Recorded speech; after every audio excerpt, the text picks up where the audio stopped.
A paz do Senhor Jesus. Meus irmãos, hoje eu venho falar do livro de Judas, capítulo 1. Que o Espírito Santo de Deus me conduza nessa palavra e que ele venha falar ao meu e ao teu coração, amém? Então diz assim, aqui é a saudação primeiro de Judas, né? Judas, o servo de Jesus Cristo, irmão de Tiago, aqueles que são santificados por Deus, o Pai, aos chamados e preservados em Jesus Cristo. Sejam-nos multiplicada a misericórdia e a paz e o amor, né? O que Deus está querendo dizer? Que Ele te escolheu, você é um escolhido do Senhor, né? Para poder levar o Evangelho para toda criatura, né? Com paz e amor, com a grande misericórdia de Deus.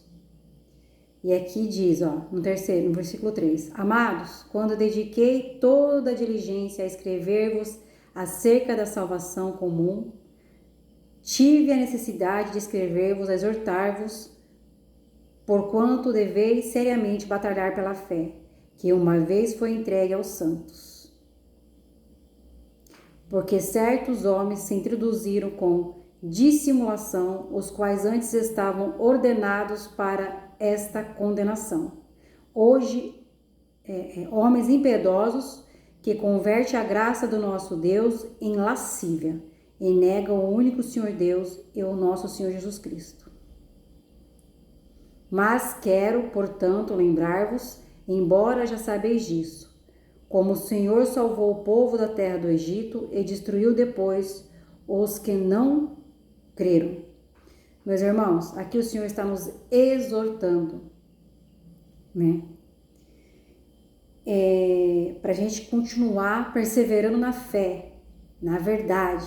Qual é a verdade? É a palavra de Deus, porque muitos estão distorcendo a verdade. Muitos estão negando o nome do Senhor, Deus e do nosso Senhor Jesus. Muitos estão fazendo aquilo que desagrada o Senhor. Estão falando, deturbando a palavra de Deus, né? E levando muitos a se perderem. Estão distorcendo a palavra de Deus. Ah, minha irmã, mas lá na minha igreja, o pastor, ele fez teologia, ele é formado, ele tem muito conhecimento da palavra. Não adianta nada ter o conhecimento da palavra e não ter o Espírito Santo de Deus. É bom estudar? É. Mas se o Espírito Santo de Deus não falar no nosso coração, vai ser só mais um estudo. E muitos teólogos estão distorcendo a palavra de Deus. Antigamente, os pastores nem tinham uma faculdade ou um curso de teologia. E eles eram inspirados pelo Espírito Santo através da palavra de Deus. O Espírito Santo agia na vida deles. E na simplicidade, o Espírito Santo falava conosco, nos exortava, nos falava uma palavra de bênção, né? Tinha libertação através da palavra. Agora estão distorcendo muito a palavra, com tantos estudos, cada um tem sua opinião sobre a palavra. A palavra de Deus não muda, meus irmãos. Céus e terras passarão, mas a palavra de Deus permanece para sempre. E muitos estão se perdendo por causa desses falsos professores da fé. Estão ensinando o que é errado aos irmãos. Antigamente não podia um monte de coisa na igreja, porque as pessoas respeitavam a palavra. Hoje, fazem o que dá na telha e acham que é certo e querem ter argumento. Eles arranjam um argumento para dizer que estão certos, mas não estão. Sabemos que as igrejas estão corrompidas pelo pecado. Os altares estão sujos.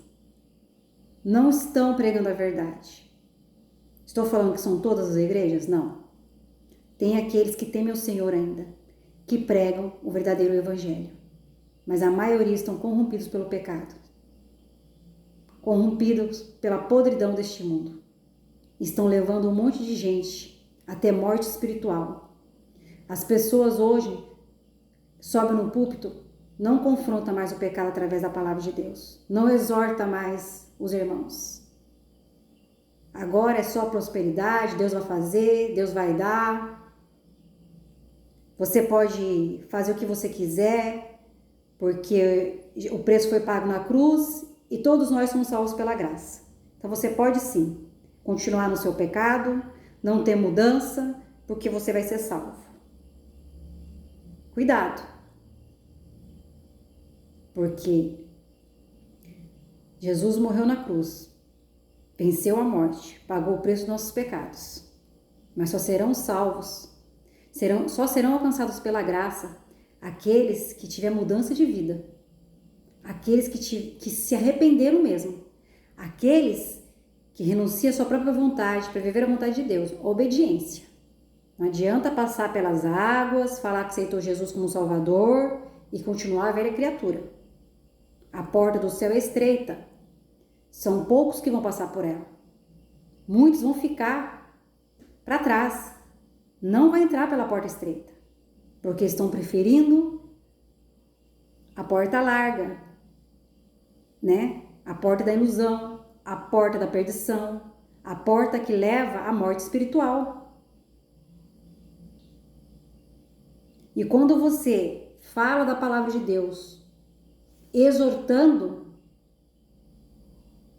né, que é a verdade da palavra, que a palavra de Deus veio para quê? Para nos corrigir, para nos direcionar, para nos libertar, para nos mostrar o caminho. Não para nos tirar do caminho. Você vai ser perseguido. Você vai ser afrontado. Você vai ser caluniado. Se prepara. Que ninguém mais quer ouvir a verdade do Evangelho. As pessoas querem ouvir aquilo que massageia o ego dela. E é isso que estão fazendo. Estão massageando o ego do ser humano, estão se fartando da gordura das ovelhas, né? Porque há um interesse há um interesse em tudo isso e estão esquecendo. Deus é amor, mas ele é fogo consumidor. E ele será com a tua justiça. Não estão preocupados que no juízo final, lá, quando o Senhor abrir o grande livro, o livro da vida, o nome deles não está lá escrito. Quando eles falarem, Jesus, Senhor, mas eu expulsei demônios no seu nome, eu curei no seu nome. Ele vai falar assim, aparte de mim, porque eu não te conheço. Muitos falam de Deus, muitos falam de Jesus, mas não vivem o que falam. Vive em adultério, fornicação, vive na luxúria, faz tudo que é mal aos olhos do Senhor, não se preocupa com as ovelhas e ficam se engordando, se fartando da gordura das ovelhas. E Deus não deixará isso impune. E aqui ele fala, no versículo 5, mas quero, portanto, lembrai-vos, embora já sabeis disso, como o Senhor salvou o povo da terra do Egito e destruiu depois os que não creram. Meus irmãos, a gente sabe, né? Aqui, pela história, né? Grandes maravilhas Deus fez. Usou Moisés aí para tirar o povo da terra do Egito. Passaram 40 anos no deserto, né? Por falta de obediência. Não era para ter ficado tanto tempo assim. E muitos não entraram na terra prometida. Por quê? Porque depois de tudo que Deus fez, depois de todas prodígios e maravilhas que o Senhor fez, não obedeceram, não creram, fizeram o que era mal aos olhos do Senhor, né? Eram idólatras, foram covardes. Quem entrou na terra prometida? Josué, Caleb e os menores de 20 anos. O restante ficou para trás. Então, assim, o Senhor fala, ele te tirou da terra do Egito, ele te tirou da escravidão do pecado. Não volte da onde o Senhor te tirou, para que você não tenha a morte eterna. Deus não massageia ego de ninguém. Ah, mas eu sou escolhido do Senhor. Você é escolhido? Você vai ser corrigido. Se você precisar ser corrigido, o Senhor vai te corrigir. Porque Ele não quer te perder.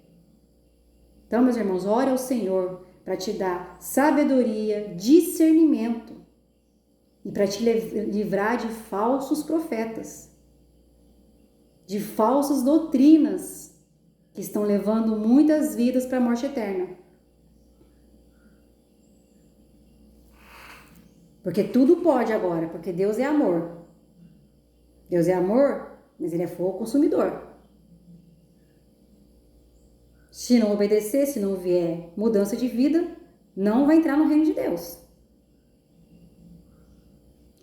E no versículo 6, e aos anjos que guardaram o seu estado original, mas deixaram a sua própria habitação, e ele reservou cadeias eternas sobre as trevas até o julgamento do grande dia, né? Esses anjos caídos estão presos sob as trevas até o julgamento do grande dia. Assim como Sodoma e Gomorra, cidades circunvizinhas, que da mesma maneira deram-se fornicação e seguiram após carne estranha, e foram postos como exemplo, sofrendo a vingança do fogo eterno. Né? Pagaram o preço, estava contaminado pelo pecado. Tudo que não prestava estava rolando ali. E você acha que Deus ia aceitar uma coisa dessa? Não, Deus desceu com a justiça dele, destruiu tudo. Desceu fogo do céu e destruiu Sodoma e Gomorra. Só quem saiu com vida de lá foi quem? Ló e as filhas dele. O resto, tudo foi destruído. E a gente está vivendo tempos de Sodoma e Gomorra. A terra está contaminada pelo pecado, por tudo que não presta. E aqueles que se levantam para exortar através da palavra de Deus são perseguidos, são afrontados, são presos, são mortos. Porque está falando a verdade da palavra. E a verdade da palavra vai incomodar muita gente, principalmente os falsos profetas. Principalmente aqueles que não creem em Deus, que são incrédulos, que tem um monte de ídolos, um monte de deuses, mas não crê no Deus vivo. Esses também vão se levantar. E aqui diz, também, no versículo 8, também do mesmo modo estes sonhadores imundos contaminaram a carne e desprezaram as autoridades e falaram mal das potestades. Meus irmãos, quanta gente aí falando mal da palavra de Deus. Quanta gente aí falando mal do nosso Deus. Quanta gente não acredita em Deus, não acredita em Jesus. Quanta gente distorcendo a palavra de Deus. Quanta gente blasfemando contra o Senhor. Falando heresias. Mas vão pagar o preço. Tomara que se arrependam. Porque se tiver arrependimento, serão salvos. Agora, se continuarem fazendo o que ama aos olhos do Senhor, terão morte eterna. Aqui diz, no entanto, Miguel, o arcanjo, quando contendia com o diabo, disputando pelo corpo de Moisés, não ousou trazer contra ele um juízo de acusação, mas disse que o Senhor te repreenda. Meus irmãos, tem pessoas que não vai adiantar a gente ficar entrando em briga, discussão e contenda. Vamos pôr na mão de Deus e que o Senhor os repreenda. Miguel sabia que o único que podia repreender Satanás aqui era o Senhor. Só Deus tinha autoridade para repreender Satanás. Só Deus. Tá, mas o Senhor, o nosso Deus, deu Jesus para nos ajudar e para nos salvar. Então, quando vier alguma coisa contra a tua vida, um ataque do inimigo, que você use o nome do Senhor para repreendê-lo. Porque você não pode repreender, mas o Senhor pode. No nome do nosso Senhor, você pode repreender o mal, porque Ele tem autoridade. Ele tem autoridade sobre tudo, sobre o céu, sobre a terra, sobre a potestade, sobre os principados. Ele tem autoridade sobre tudo. Então, no nome dele, o nome dele tem poder. Eu vou falar até aqui, meus irmãos. Então, meus irmãos, você que está na presença, permaneça firme na presença. E cuidado com falsas doutrinas que estão levando muitos à destruição. Deus te chamou para levar a boa nova. Deus te chamou para levar a verdade do Evangelho. Vai ser fácil? Não. Por muitas das vezes vai se levantar exércitos para tentar te destruir. Mas fique em paz, porque grande é o Senhor. Ele é o Todo-Poderoso, o Senhor dos Exércitos, que destrói os soldados do inimigo e te dá a vitória. Vão tentar te calar, mas não vão conseguir. Porque quem te chamou, ele te garante, ele te sustenta. E ele é fiel para cumprir tudo que ele lhe prometeu. Que Deus te abençoe.